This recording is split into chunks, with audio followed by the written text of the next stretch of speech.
सोचिए, पत्रकारों की भी गिरफ्तारी हुई और फिर संजय सिंह आप पार्टी के नेता उनकी भी गिरफ्तारी हो गई ईडी की तरफ से। बीजेपी ये समझ ले इनके खिलाफ 100 करोड़ लोग हैं। इस बार जब 2024 का चुनाव होगा तो 100 करोड़ लोग इनके खिलाफ हैं। क्या ये 100 करोड़ लोगों को गिरफ्तार कर लेंगे? इस बार यही भारत की जनता पीडीए मिलकर के इंडिया भारतीय जनता पार्टी का सफाया कर देगी और जिन जिन से ये घबराते हैं उन्हीं को गिरफ्तार करने जाते हैं। ये जो ईडी, सीबीआई, इनकम टैक्स, ये भारतीय जनता पार्टी के प्रकोष्ठ हैं, ये उनके संगठन के प्रकोष्ठ हैं, उनके संगठन के हिस्से हैं। इसलिए आपको इसमें ज्यादा बुरा मानने की जरूरत नहीं है। अभी संजय सिंह गिरफ्तार हुए, अभी आप कुछ सच दिखा दो तो गिरफ्तार होंगे। अगर गिरफ्तार होने का मन है तो सच दिखा दो।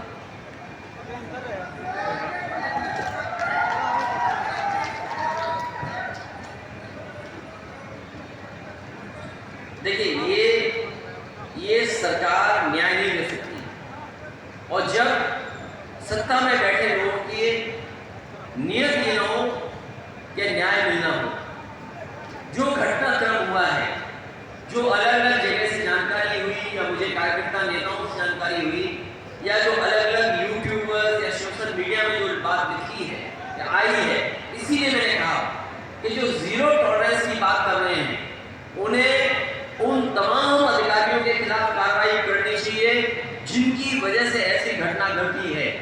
जिला पंचायत सदस्य पहले उनको मारा गया और अगर हम डीएम का पहला स्टेटमेंट मान लें, डीएम ने जो स्टेटमेंट दिया वहां का घटना होने के बाद जो पहला स्टेटमेंट दिया, उन्होंने कहा कि रिटेलिएट हुआ है कि एक घटना जब हुई और उसको देख करके परिवार के लोग आए और उसके बाद ये दूसरी घटना हुई।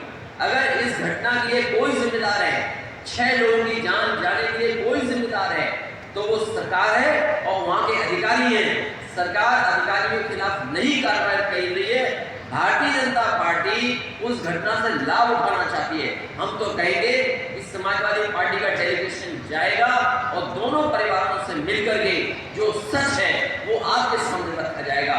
अगर दोषी एक पक्ष है तो दोषी दूसरा पक्ष भी है। जो घटना हुई है सुनने में आ रहा है और सच्चाई आप भी जानते होंगे और जो घटना है वो भी जानते हैं कि जब जिला पंचायत सदस्य दूसरे पक्ष के घर पे गया तो पता नहीं किसने धार से उसकी गर्दन पे हमला कर दिया। दराती और जो गांव में सामान रहता उससे हमला कर दिया, जिसके कारण वहीं पर बेहोश हो गए। उसके बाद और दराती मारी गई, जिसकी वजह से सुनने में आ रहा है कि इतनी गर्दन पे मारी गई कि लोगों में ये रूमर फैल गया कि उनकी गर्दन काट करके उनकी हत्या कर दी। जब ये जानकारी दूसरे परिवार पक्ष को मिली तब उसमें आकर के घटना दूसरी हुई है। अगर कोई दोषी है इस घटना के लिए तो सरकार है, बीजेपी है, और बीजेपी अगर चाहती है न्याय दिलाना दोनों परिवारों को, तो ऐसे अधिकारी जो वहां पर थे डे 1 से और आज तक जिन्होंने इस घटना को बढ़ने दिया, उनके खिलाफ कार्रवाई होनी चाहिए। इस सरकार को पक्षपात नहीं करना चाहिए।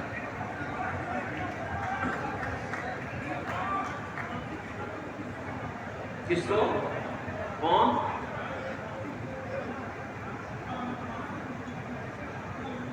ये बातें मेरी समझ में नहीं आती। कौन से समाज की बात कर रहे हो आप?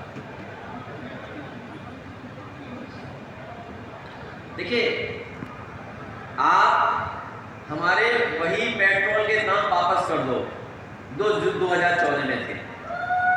क्या पेट्रोल के दाम की वापसी होगी? क्या डीजल के दाम की वापसी होगी? क्या बिजली के बिल की वापसी होगी? और इनकी वापसी न कर पाओ तो कम से कम सांडों की वापसी कर दो। आप प्रतापगढ़ में 2000 सांड है शहर में, और जिस रास्ते आप आए होंगे हर 5 किलोमीटर पे एक ने किसी ने मुलाकात की होगी आपसे भी।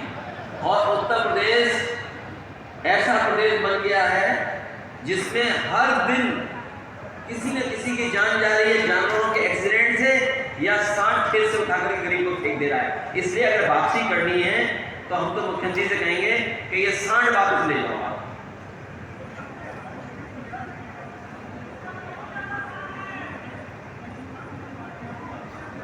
नहीं, मुझे जानकारी नहीं है कि कौन किसके संपर्क में। अगर आप उसका खुलासा करो तो मैं और विस्तार से बोल दूं। देखिए, हमारी समाजवादी पार्टी का रास्ता साफ है। हम समाजवादी पार्टी में जो हमारे साथ लोग हैं, हम उनको लेकर के आगे चलें।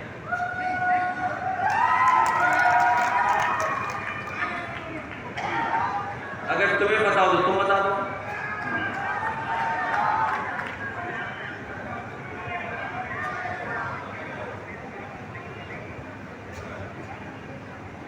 देखिए, कौन किसकी बात मानेगा नहीं मानेगा, सवाल वो नहीं है।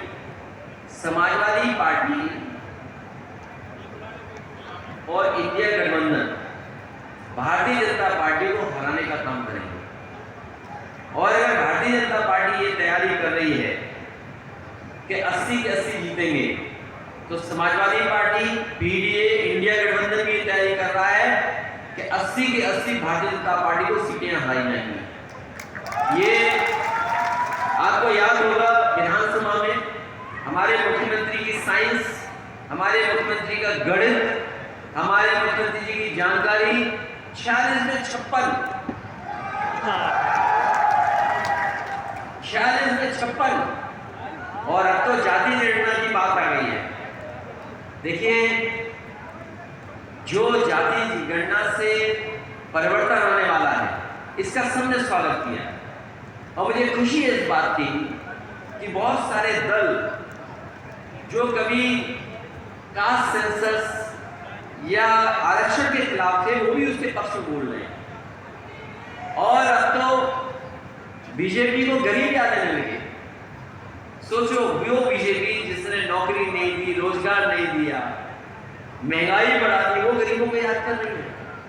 कोई उद्योग कारखाने नहीं लगे। और मैं